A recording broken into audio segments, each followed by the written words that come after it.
Ladies and gentlemen, we are back kicking things off with Next from Wild. This is Blitz game number 3, and Wild, down 2-0, is facing elimination. They must win here on Blitz, and I think they're going to rely on the veteran Next to really be this in-game captain and start things off right for the squad. Early on, he tries to get sneaky, but it's solid defense from Remy and Stevie. Yeah, that was very, very necessary. You need to stay strong on defense. It's the key to Blitz. It really is. You have to make sure you're not losing points before you can really try and gain them. Brock off to a semi-decent start. 2-0, hasn't died. Significantly better than his Search and Destroy already. So I'm just keeping my eye on him. He's actually in a great position to try and go for another capture. His team already picked off one, and it was Next. You called it. He needs to step up right now. So here we go. Brock runs by 3 orange arrows, cut inches short. What a sprint there. And Next, this is his 3rd time opening this door. First time got caught. Second time was able to get the kill. Door stopped halfway, and there is the battle.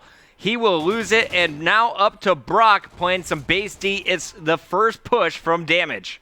Yeah, and that cap did go in. It was actually Stevie, who's 3-1 with a capture as well to his name. So that was nicely done by himself. And there's another one. That's going to be 2-1, and it just shows you how quickly things can change in a game of Blitz. Now they just need to do some defensive work, make sure there's no one around their base, which there actually is. There's so many people around their base, and this is where teams may fall into that trap of overextending, which we saw in that quarterfinal game earlier on today, where both teams there's only a 1-point lead, everyone starts to panic, and everyone starts running and overextending, and it's going to be tied now at 3-3. Next got through, got the knife.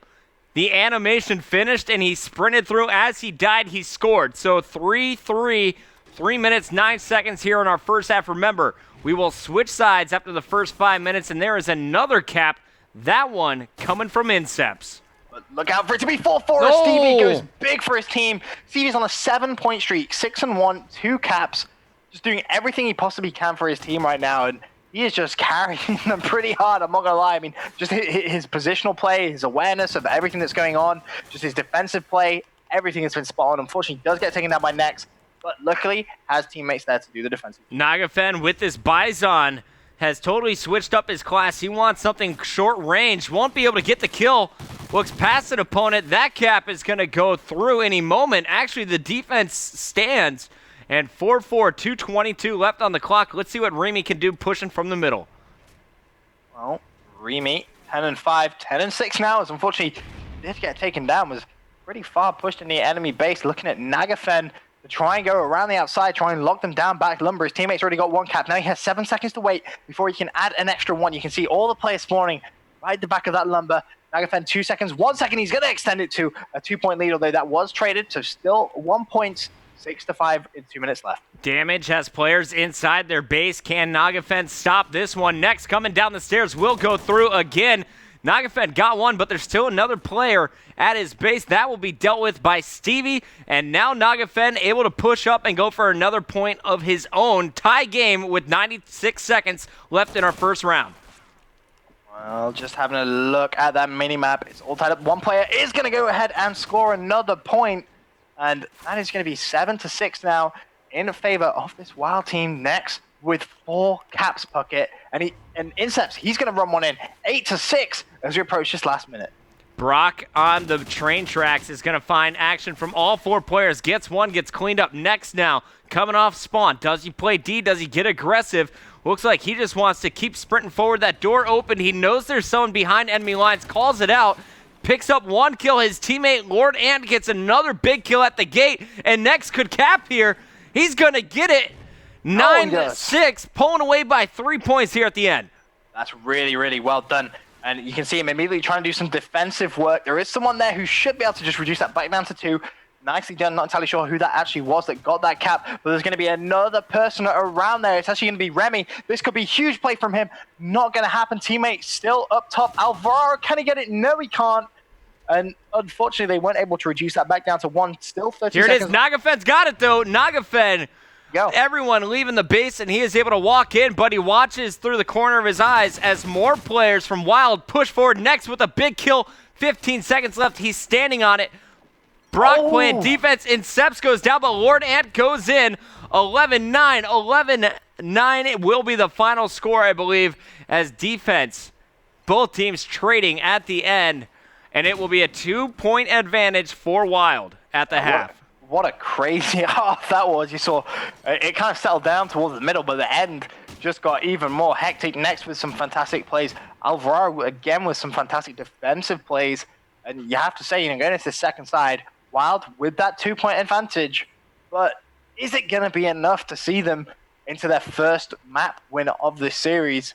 Personally, I don't think 2 is going to be enough. This is where you need to make sure that they build upon this lead, but they need to build upon it properly, not just overextending at random times and just kind of panicking, but doing good defense. That's where it all comes from, and you'll hear me say it every single time I ever watch Blitz. Good defense is what wins you Blitz. Here comes the first big battle for Nex, and that is great defense.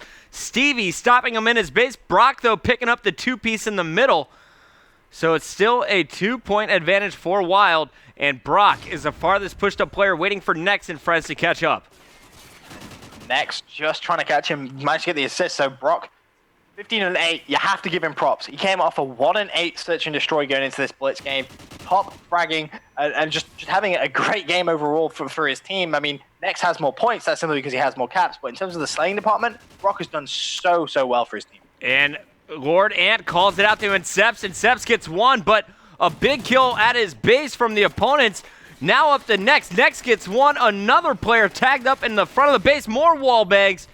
Can they finish it as the defense is on? Here comes the push from Damage. Who's your player to watch?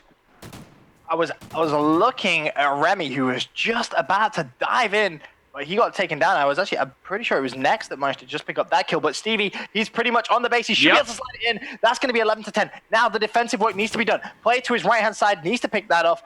Luckily, his teammate Remy actually managed to pick that off, but you can see the pressure being applied to their base. They're going to let one cap in. Stevie's going to get taken down from the side now. They just need to defend. That's all they need to think about. As soon as someone spawns, they need to push back. And if you look at the minimap, that isn't what happened. Someone actually overextended all the way around. Stevie caught in between two mines, doesn't really know what to do, but luckily, they were able to hold that off. Wild pushing right back, and we are now on board with Inceps, who's switching over to the gold MTAR. Grenades on the train tracks as he spotted one opponent. Here is the orbital view of what is going down. Incep's going to find more action. He's dropped. Lord Ant trying to answer back from the middle. Brock playing base D, and Nex is going to be watching white. So a very defensive setup for Wild until Nex decides to do this. Look at the push down low, having so much faith in his teammates, knows they want to stay aggressive, and this will be point number 13. But it should be traded because as he risked that, as he left his position, everybody else just flooded the base. And you can see they've completely lost map control because of that. They need to go big on the defensive side. I'm looking at Nagafen to try and make some plays on attack. Not going to happen. Now Stevie's left all by himself. Recognizes he can't just blindly push. Needs to wait for some support. But what an angle that was on Brock. Nicely done. And just desperately waiting for some help from his teammates. Lord Ant going to find a kill point blank. Gets it on this left side. He's got a teammate trying to push through that front door. A defender coming off Lumber. And Lord Ant is going to watch his teammate go through. I believe that was Nex again. 14-11. 3 points. 2 minutes left on the clock. I think at this position in the game, we're just going to see Wild constantly flood their opponents and just continually try and put up caps here, Ben. Yeah, that's all they need to do. They have a lead, and it's looking like Lord Ant, he should be able to extend it to one more. He does. 15-11, a nice cap coming in from him. And you can see he has no need to do any defensive work, just simply because of how much pressure Wild are putting on the enemy base. 4 players actually went down there as well. This bucket is going to be GG. Yeah, I was looking at the stats. Nex was negative. After that 2-piece and capture, he is +1 with 9 captures to his name. Let's show him here on D. Gets one, gets the knife in his heart. Brock not in position. Inceps can't stop it, but Inceps will answer right back with a cap of his own. 6-point advantage entering the final 70 seconds of this game. Wild looking strong after dropping first domination and then search and destroy in game 2. But the big question for me is, can they build upon the confidence that they'll get from winning this blitz? They're going into domination, which obviously Damage took. Wild went, I believe, 12 points in the lead on the first side. Yep. And still threw that away in the second side quite drastic. So can they recover from that and get their heads back into domination? Because it's a completely different game type. Hopefully so, because I want to see another game 5. I would love to see another game 5. Next in position to go through for number 11. He will get it. 3-point spree at 20, 18, 11. Brock, as you mentioned earlier, totally bouncing back after an awful performance in S&D. And this is the Wild team that we've heard about showing off their skills on Blitz. It's going to come down to about a 5-6 point differential as the defense is being set up by both teams. Final 10 seconds. Here comes the cap, but it's too little too late as Nagafen is inside the base for Wild. Strong performance here for Wild. Who's your MVP of this game, Ben? Oh, yeah, you have to give it to Nex. 11 captures in one game. That's just phenomenal work being done by him, and 22 kills as well. Just making his slaying work just that much easier. 3,160 points on the scoreboard for him. Just overall, fantastic play. The American shining with this Canadian squad. Wild wins one, but they need 2 more straight. Their opponent's damage. They need just one game. We'll see if they can close it out. Domination's coming up after this.